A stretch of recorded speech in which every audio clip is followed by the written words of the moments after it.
So often with cars that have enjoyed a long production run, the purity of the original design is the most pleasing to look at, whereas the last of its iterations are typically the most desirable in terms of performance and reliability. This often comes though at the cost of having been facelifted and over-styled by adding aero and body kit in an attempt to keep it fresh and up to date. Think Lamborghini Countach, the De Tomaso Pantera, the Alfa Romeo 105 Spider, and even our own beloved Lotus Esprit. Sort of you could have the best of both. The shape and style of the original with the heart of the run-out models. Well, the people in the building in front of me have done exactly that. They've taken a late V8 powered Lotus Esprit and remastered it, giving it the silhouette of a Giugiaro styled S1 and bringing it well into the 21st century. It's called the Encor Series 1, and I'm really excited to have been offered a preview before the full public reveal tomorrow. So let's go inside and take a look. Here we go, just seeing what it's like. Wow. Doesn't that look amazing?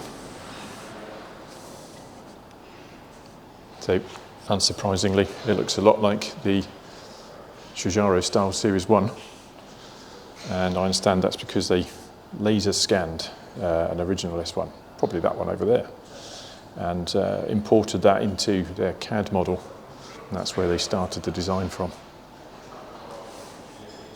So I'll take a bit more of a look in a moment, but just taking it all in. It's got the same side profile. It's unmistakably an Esprit, so that's really nice.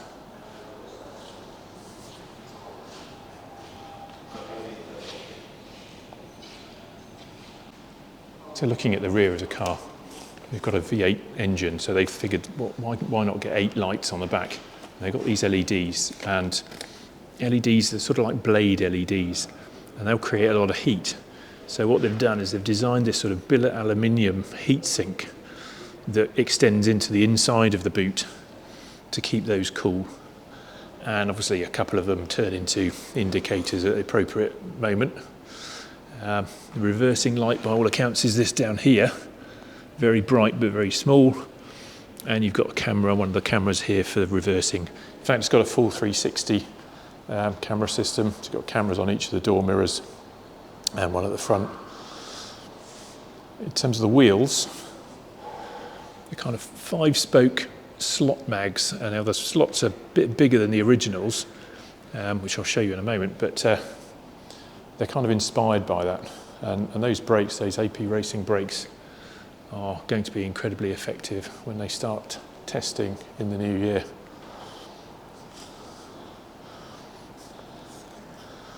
But yeah, what a look. LED running lights at the front. I'll put the pop-ups up in a second, because that's what you want, isn't it? You don't want to engineer away the pop-up headlamps, because it's one of the key features of a Lotus Esprit.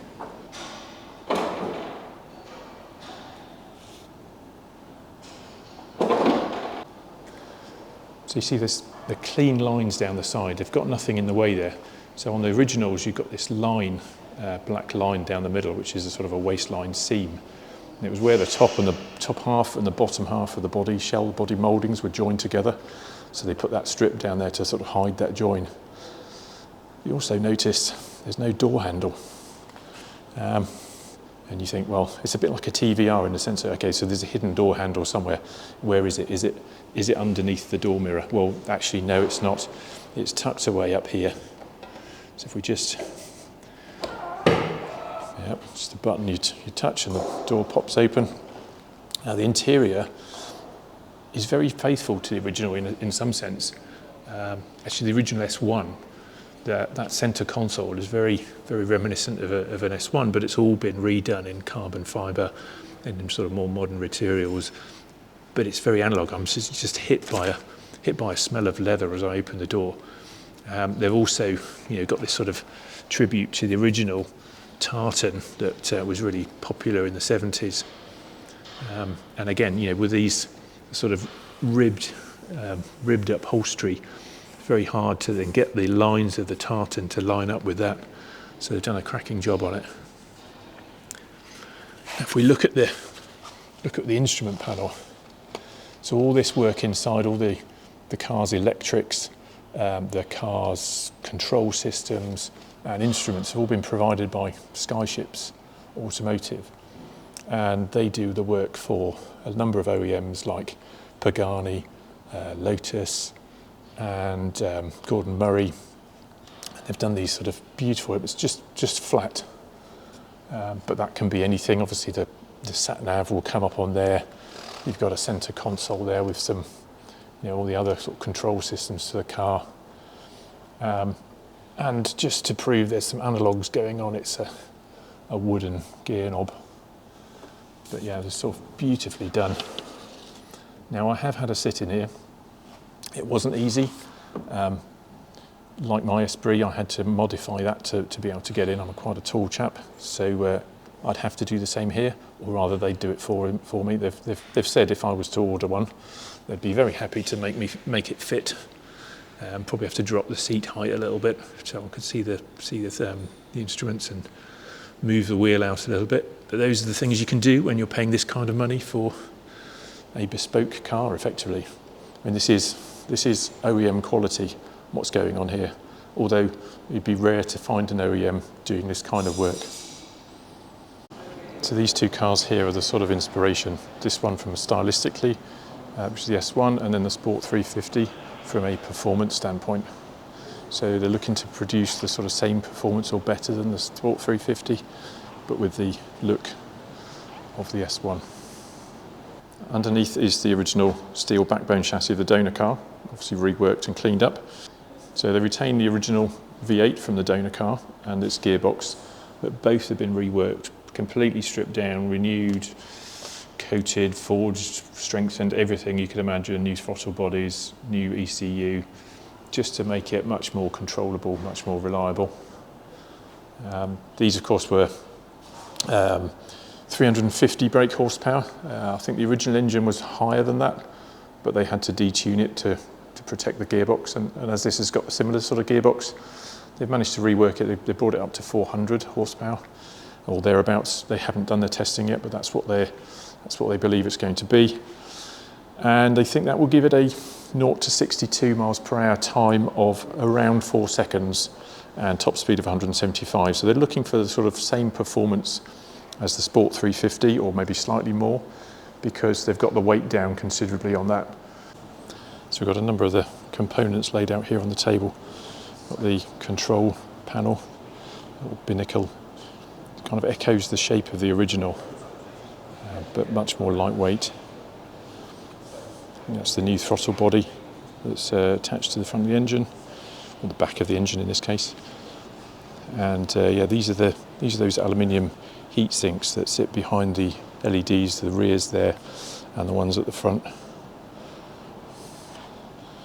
There's just incredible design, incredible styling. We've got these wheels.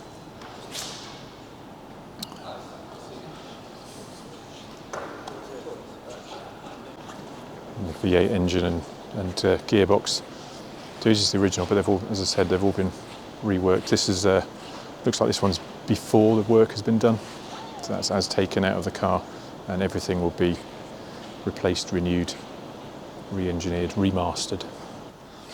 So all this craftsmanship, carbon fibre, the technologies that have gone into it, not to mention all the man hours of labour into the Encor Series 1. This is not going to be a cheap car. How much though? Well, starting price £430,000. That's about $575,000. And that's obviously before any of the sort of bespoke options that you might choose. It's before tax, and you need to supply a donor car, a donor Esprit V8. So I think I've worked that out as you're somewhere around £600,000. So what's that in dollars? That's probably about $800,000.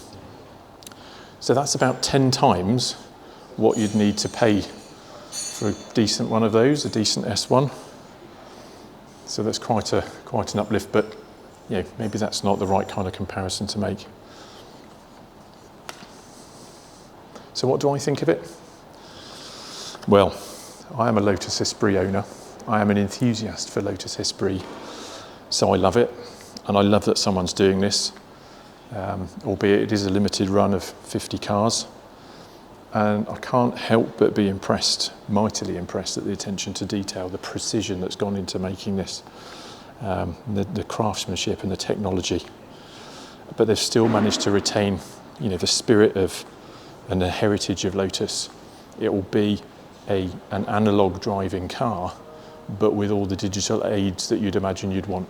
Not the ones you don't want, not the lane keeping assist, not the speed limiter, or none of those sort of stuff, but all the things that are going to help you have an enjoyable drive. And it would have been all too easy to have given it an electric drivetrain. So really glad they resisted that, but it's that really would have taken away the soul of the car. But, and there is a but, it's £600,000, so $800,000. That's quite a punch. So I'm sure they've done their research, and there is a market for this clearly for Monk Super Wealthy. They've got orders already. I think their order book is full for next year in terms of the build slots available. They won't tell me how many customers have ordered, but certainly there are some. But if you think about it, the original Lotus Esprit was an affordable and accessible supercar, more affordable than a Lamborghini or a Ferrari. So the Encor Series 1 really has to sort of punch above its weight in that sense. Maybe I'm thinking about this the wrong way. I shouldn't have compared this ultimate restomod to a classic Esprit. I should be comparing it to a sort of more sanitised and over-styled modern car as an alternative. So if you had that kind of money to spend on a car, would you want an exclusive one of 50 retro-styled limited run Encor Series 1, or, you know, instead of a Lamborghini Revuelto or a Ferrari 812 Competizione, which is sort of similar pricing? Well, do you know what? I think I would.